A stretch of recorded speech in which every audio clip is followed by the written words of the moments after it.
Kelly Sadler, the commentary editor at the Washington Times, and this is Politically Unstable. Today, I am joined by Scott Singer. He is the mayor of Boca Raton, Florida.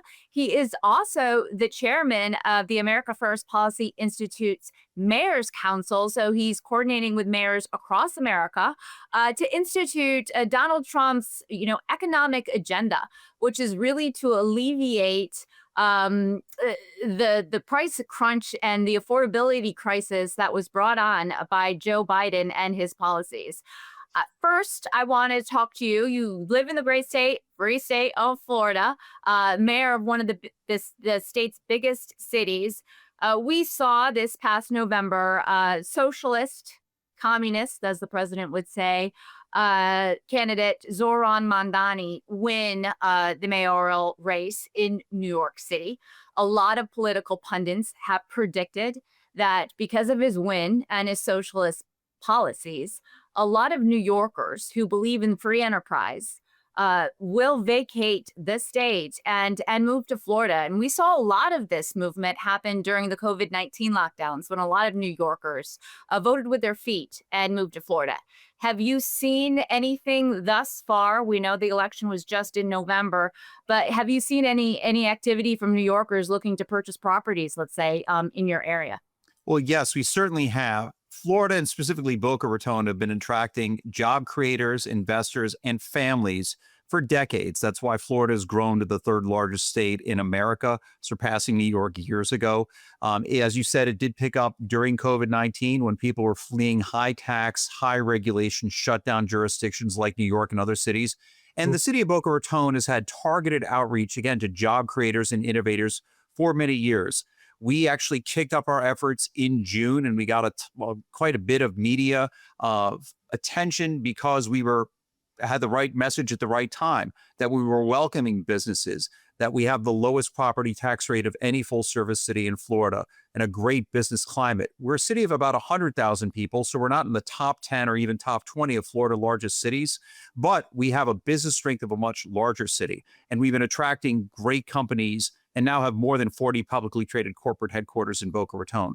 So even after the primary in June, we had companies reaching out to us. We reached out. We increased our efforts after November. In July, we launched a targeted website, ny2boca.com, which saw thousands of hits right at launch, inquiries from about 10 different businesses in 10 different states within the first week to 10 days. And we've continued those conversations. We've had steady job infusion here. And just to round out, Kelly, we don't expect to be able to attract everyone who wants to flee New York and the high taxes and higher taxes that are coming. We're a fairly built out city, but we have focused on finding opportunities for people who want to bring corporate headquarters here, job creators and innovators. Can you talk to me about some of the policy differences between your city and New York City and what is enticing those businesses to relocate? Absolutely. For those who don't know, Boca Raton is a beautiful, one-of-a-kind community, a city of about 100,000 people in between West Palm Beach and Fort Lauderdale in the Miami metro area, where we've got a big business presence, but still a small town charm and great neighborhoods, safe streets, 49 parks, 5 miles of beaches. The biggest distinction is I think we value the basics in Boca Raton. We invest heavily in public safety. And we're now Mayor-elect Mamdani has had comments continually critical of the NYPD and police generally. We invest in public safety. We have one of the highest starting salaries for police officers in the nation. We are a Class 1 ISO-rated fire rescue system. And we understand that public safety is the base of the pyramid.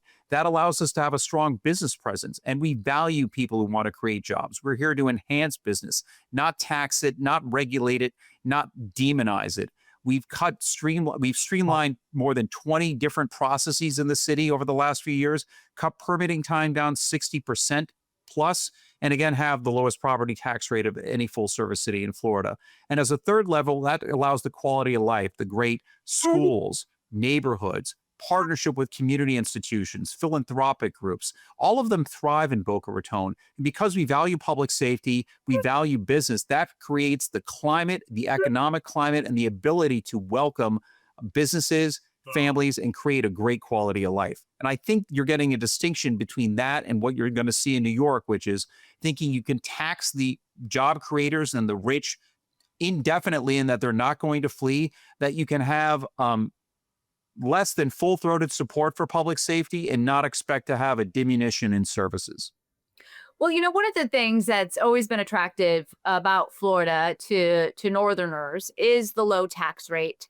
A lot of people, my parents included, have relocated down to this state to avoid New York's high, property taxes, income taxes, taxes on pretty much everything.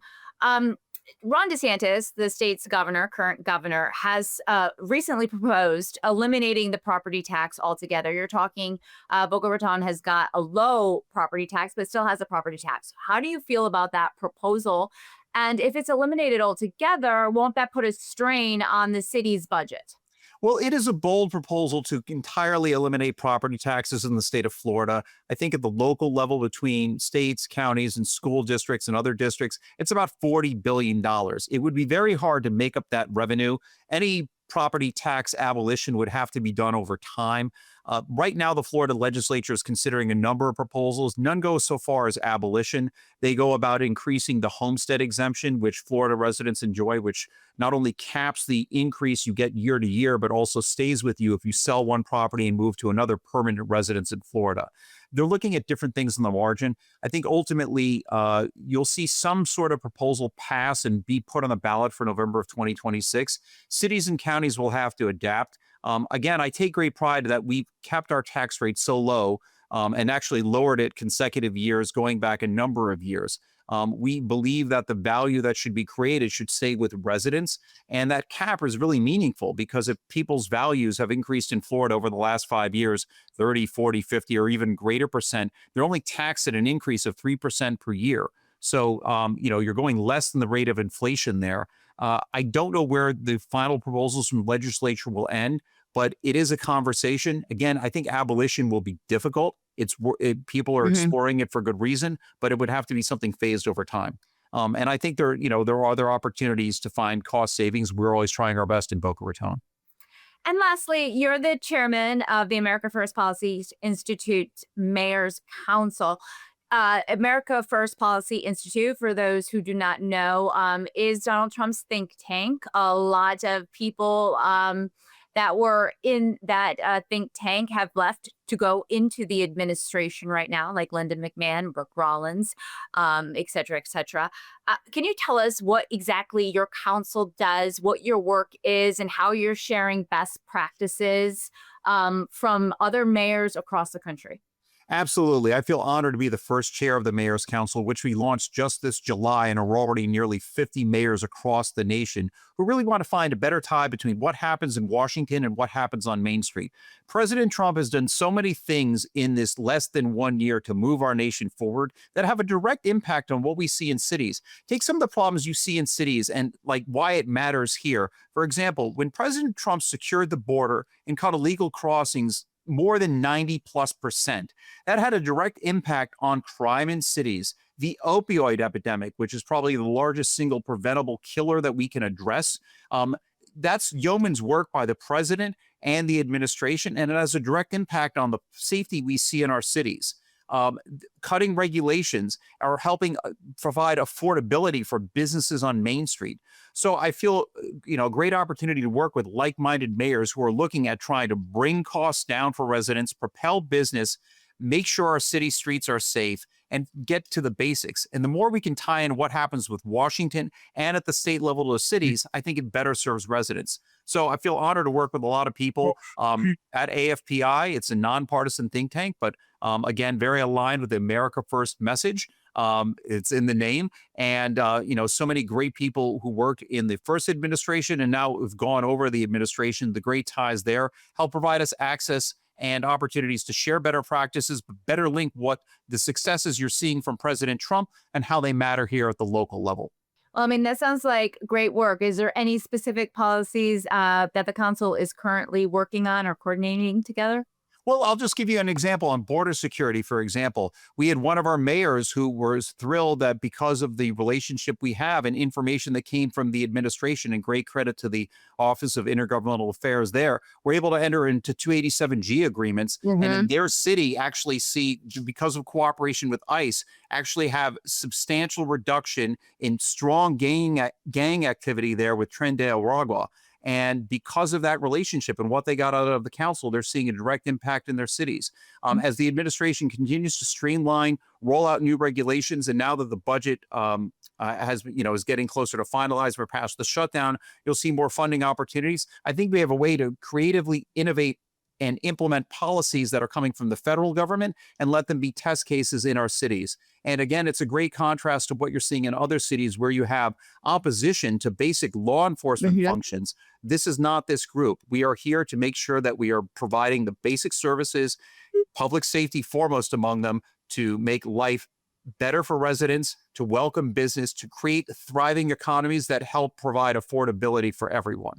Yeah, I want to just pick up on one thing you just mentioned, because we're seeing nationally different cities take different approaches with their cooperation with ICE. We just saw Minneapolis's mayor Jacob Frey say that he is not going to be working with ICE. He is not going to be working with the administration on their immigration efforts. We've seen this in Chicago. We've seen this in Boston. We've seen this out in Los Angeles.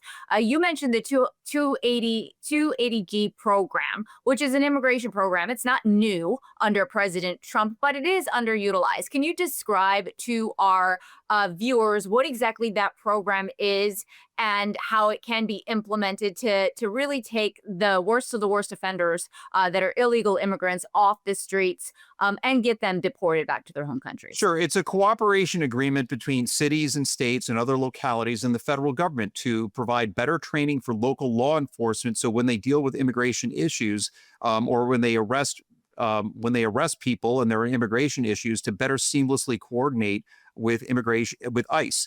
And it's been effective. And law enforcement agencies at all levels of government work together. This is just the institutionalized way with different levels of involvement of the federal government, but it provides helpful training for local law enforcement agencies, not all of whom have had this. And we have other jurisdictions, thankfully not Boca Raton, who have much bigger problems. And some of them don't have the resources. This allows the training and the ability of the federal government to coordinate on information to keep streets safe and neighborhoods safe.